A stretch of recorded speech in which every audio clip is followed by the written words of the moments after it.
டிவிக்கு வந்து இந்த 2026 ஜெயிச்சிச்சு தளபதி விஜய் அவர்கள் வந்து ஆட்சியை பிடிக்க போறாரு, முதலமைச்சர் ஆக போறாரு.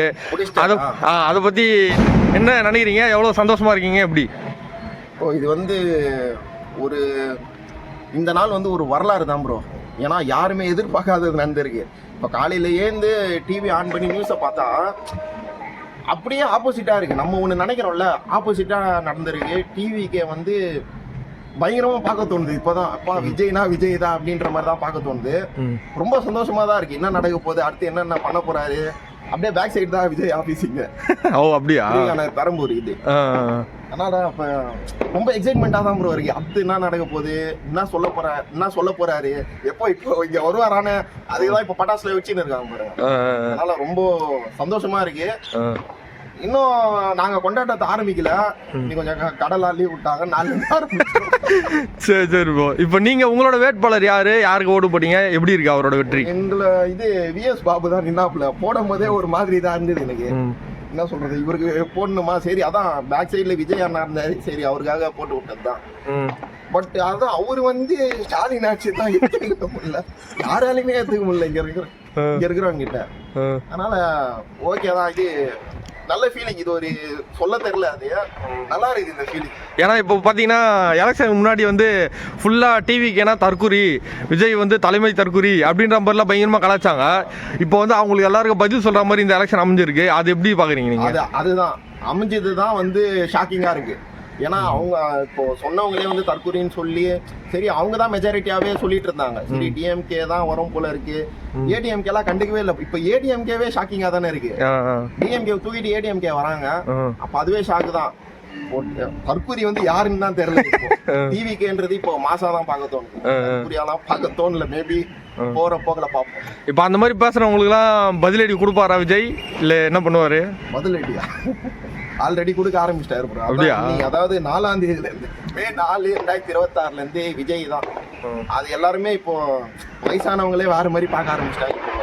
கேட்டீங்களா பட்டா சொல்றேன். ஓ செலிப்ரேஷன் போயின்னு போல பயமா போயின்னு இருக்கீங்களா? Super super. டிஎம்கே தோத்துருக்கு இந்த எலெக்ஷனு. ஆக்சுவலா வந்து தொடர்ந்து 2வது வாட்டி அடிப்பாங்கன்னு எதிர்பார்க்கப்பட்டது, பட் தோத்துறாங்க. அதை பத்தி நீங்க என்ன நினைக்கிறீங்க? எதுக்காக தோத்துருப்பாங்கன்னு நினைக்கிறீங்க? ஏன் தோத்துருப்பாங்கன்னா நம்பிக்கை போயிடுச்சு ப்ரோ.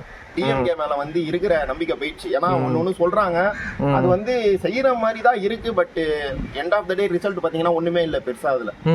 அதுல ஒரு பெருசா எதுவும் இல்ல, சும்மா வாய் பேச்சு மட்டும் தான் இருக்கு. மட்டும்தான் அவங்க வந்து சொல்றாங்க. அவங்க மொத்தமாவே அவங்க ஃபேமிலி மட்டும் தான் அந்த அரசியல் அவங்களுக்குன்னு பாத்துக்கிறாங்க.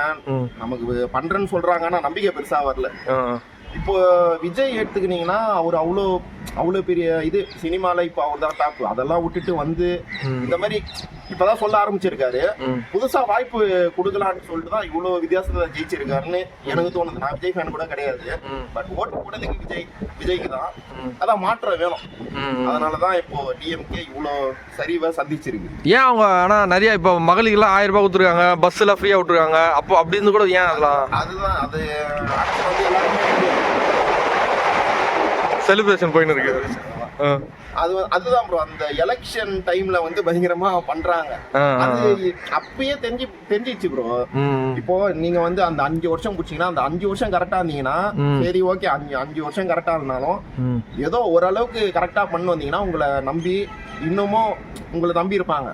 அவங்க வந்து எலெக்ஷன் டைம்ல தான் லேப்டாப் கொடுக்குறாரு ஸ்கூல் பசங்களுக்கு, இந்த மகளிருக்கு என்னென்ன சட்டமும் சொல்றாங்களே, இதெல்லாம் ஏன் அப்பயே முன்னாடியே பண்ணிடலாம். இப்போ விஜய் வந்து வர்றதுக்கு முன்னாடியே சொல்றாரு, ஆனா அவர் செய்வாரு. ஏன்னா அவரு வந்து ஆல்ரெடி சேர்த்து வச்சுட்டு தான் வராரு. மேபி அவரு வந்தா நமக்கு செய்யறதுக்கு தான் அப்படிங்கிற மாதிரி தான் யோசிச்சு நான் விஜய்க்கு போட்டேன். Okay okay. இப்போ பாத்தீங்கன்னா சரி, இப்போ சீமான் அண்ணனை வந்து ரொம்ப எதிர்பார்த்தாங்க. அவர் வந்து ஆனால் கட்சியில் பார்த்தா ஒரு தொகுதியோட எதுவுமே வரல ரிசல்ட்டு. அதை எப்படி பார்க்குறீங்க? எதுவாக அவங்க தோல்விக்கு என்ன காரணமாக இருக்கும்? சீமான் பொறுத்த வரைக்கும் அதான், அது நல்லா பேசுறாரு, ஸ்டேஜ்லாம் போட்டால் நல்லா பேசுறாரு. இப்போ நேற்று கூட ஒரு நியூஸ் அவங்களுக்கு அந்த பாடி பில்டர் அடி வாங்கிட்டு வந்தாரு. அதெல்லாம் பார்க்கும்போது செம்ம சிரிப்பு. யானைப்பின்னு ஓட்டினுங்கிறாங்க அவரு. அவர் காலில இருந்து நியூஸ் பார்த்துட்டு தான் இருக்கிறேன். அந்த ஒரே ஒரு இடத்துல மட்டும் 0-0 தான் நின்றுகிட்டே இருக்கு. சரி இதுனா அட்லீஸ்ட் ஒரு 1% போட்டு விடுங்களேன் அப்படின்னு நியூஸ்காரங்க கிட்டே கேட்கதான் தோணுது. சீமான் அதான் ப்ரோ, அது தள்ளி வச்சிட்டாங்க. ஒரு 1, 2, 3, 4 வரும்போது 4வது இடத்துல இருக்கிறாரு. அதுலயும் 0 தான். ம் சீமான் வேஸ்ட் ப்ரோ, அவ்வளவுதான். இனிமேட்டு போயிடுச்சு. ம் விஜய் வரலன்னா இவங்க 3 பேருக்கு கொஞ்சம் இது இருந்திருக்கும். ம் யாரு அப்படி அதான் டிஎம்கே ஏடிஎம்கேயாவது போட்டி இருந்திருக்கும். விஜய் வந்து மொத்தமா தூக்கின்னு போயிட்டாரு. இது தெரியல, ஷாக்கா தான் இருக்கு. ஏன்னா இப்போ நாம் தமிழர்ல இருந்தே விஜய் அவர்களை வந்து ரொம்ப நிறைய பேர் தாக்கி பேசுனாங்க. ஒரு நாள் அது ரீசனா இருக்குமா அவங்களோட தோல்விக்கு? இருக்கும் ப்ரோ. இது விஜய் வந்து அரசியல் வரதுக்கு முன்னாடி சீமான் வந்து தம்பின்னு விஜய். அதே அரசியல் வந்துட்ட பேருக்கு அவரே தாக்கி பேச ஆரம்பிச்சிட்டாரு. அப்ப இவருக்கு இறங்க தான் செய்யும். அதான் இருந்தாலும் அவர் அவ்வளவு பெரிய லெஜெண்டா இருக்காரு இப்ப விஜய். அதனால அவரை தாக்கி பேசினா இவங்களுக்கு ஆப்புன்னு இப்போ புரிஞ்சிருக்கும். சரி ப்ரோ, இப்போ மாற்றம் வந்திருக்கு.